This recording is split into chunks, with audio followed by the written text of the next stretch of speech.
specialist, and today I want to talk with y'all about a properly bred pit bull versus what people think they're supposed to look like nowadays. Very different.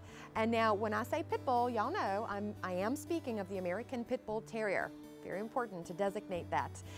So in the last 20 or so years that I've been in this business, this breed has changed drastically. There's rampant improper breeding that really makes me sad, to be quite honest with you, because I'm sure, as y'all all know, pit bulls are my favorite breed of dog on the planet. So now I want to introduce y'all to a personal dog of mine. This is ChaCha. She is about 7 years old now, and she is a house dog, my pet dog. She also goes to class with me, the pit bull group classes that I teach. She's my demo dog and my distraction dog. When I work with aggressive dogs, I need a dog there to desensitize them with their aggression, and she does that job quite nicely. But her favorite job is she's my son's best friend. That's her favorite job, I think. And I did get her out of South Central Los Angeles Animal Shelter. I was running a program there for pit bulls and parolees through the City of LA Animal Services and my friend Tia at Villalobos, and that was back in 2007. So she was one of my first picks for that program because she's pretty classic pit bull. She's a very humble little dog and very sweet little dog, as you can see, I'm sure. Even though she's already 7 and I don't do any conditioning of her body, she is naturally healthy and has pretty wonderful muscle tone still, even though she's quite lazy nowadays. She doesn't have any allergies or medical conditions.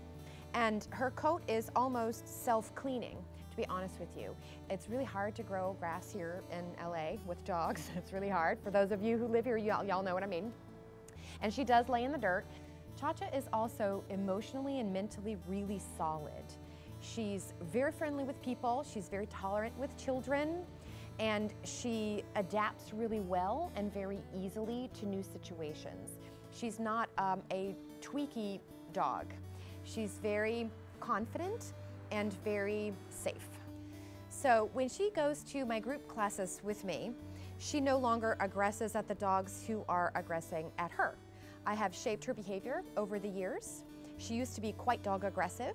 Now she's dog selective and really even quite dog friendly most of the time. She has dog friends that she plays with, but I want y'all to know this too. I have handpicked her friends. I would never expect my dog or any pit bull to be friends with any sort of unknown dog. I think that's unrealistic. As y'all can see, she's quite a lazy little house dog. She's great with people and kids and just so lovely. And she's a terrier. She does kill small animals in the yard. If they fall into the yard, it's not a good situation for the squirrel or the rat. She has killed many of these in her day. That does not make her a bad dog, that simply makes her a terrier. Even though I think it's a horrible thing, she really likes it. It's nasty but true. So now let's talk about her head. Her head is not freakishly bulky. It's a pretty good proportion with the rest of her body size. And if you notice, her muzzle is pretty square and fairly short.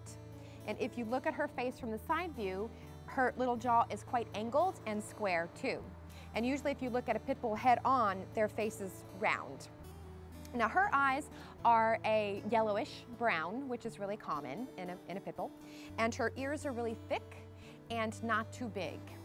And that's definitely what you want. I want you to notice that the fur all over her whole body is all the same length. There's no long tufts of hair anywhere. It's all a slick coat. And also, her feet are tight and she's up high on the pads of her feet. And she stands very squarely on all 4 of her feet. I want you to notice her tail too. Her tail is low set. It's not up high on her body. And also, she is not too tall. Although this particular dog is a bit long, she's pretty square. She's not too tall or too long. She's well within standard. Nice job. She's not overly freakishly bulky. She also has a slight tiger brindle marking on her haunches. I don't know if y'all can see that, and that's perfectly acceptable. She's a red dog, which is very classic. She does have a red nose, but a red-nosed dog and a blue-nosed dog, those are not specific breeds or types of dogs. That's just a way to describe a dog's color markings. So now I want to show y'all another dog. This is Teddy with my head trainer, Allie. It's her dog. Teddy is about 3.5 years old now. Allie got him when he was about five months. And this is what people seem to think a pit bull should look like nowadays. So the most obvious thing about Teddy is his color. In my professional opinion and in my personal experience, blue dogs in rescue, blue dogs of this color in rescue, tend to have a very specific set of characteristics or traits, and I'll get to that in a little bit for y'all and explain that for you. Now, Teddy is also about 72 pounds, which is far too big.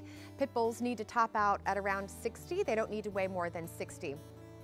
Now, although Teddy has really good muscle tone, actually, the shape of his body is not quite right for a pit bull.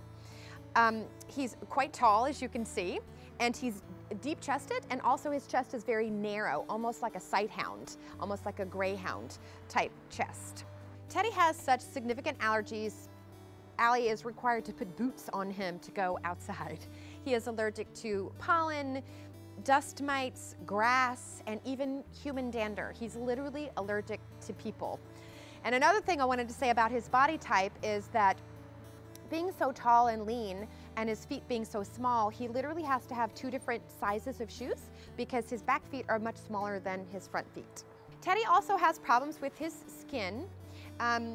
He came with a multitude of issues with his skin. He has a flea bite dermatitis. He's allergic to fleas. He also now has to get immunotherapy shots that Allie gives him, I think weekly. And that helps tremendously because when he used to have allergic reactions to grass and pollen and dust and things, his feet would swell and it was awful, and it would be pussy and oozy, and he would also get a secondary staph infection all over his whole body. It was pretty awful there for a while, but the immunotherapy shots have really helped him a lot. Teddy also has some knee issues that may need to be addressed surgically, hopefully not, but they may. Because his legs are so long and tall, and he is a pit bull type dog, he is prone to cruciate ligament tears. Now, if you notice Teddy's head, it seems a bit small in proportion to his body size. And also his ears are really thin, and they go out to the sides almost like little wings. And Teddy's eyes are a silver blue color, which is typical of a blue colored pit bull. Teddy was also very reactive to other dogs. While that's not a super uncommon trait for a pit bull to have, Teddy had deep underlying anxiety issues that needed to be addressed. He is now on Prozac, an anti-anxiety medication, which has helped a lot. He also had human aggression issues as well. He's very fearful of men. So Allie has proactively worked with behavior modification, desensitization, acclimating him, and counter-conditioning him to the things in his environment that trigger him.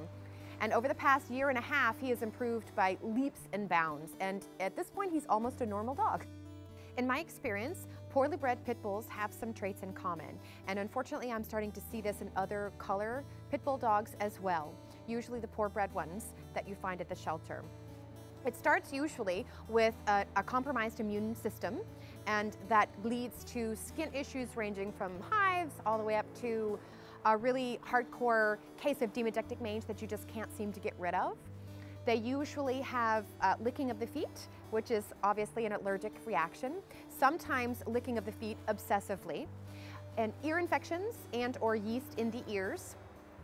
And also they tend to have, in addition to external allergic reactions, they have internal stomach issues too.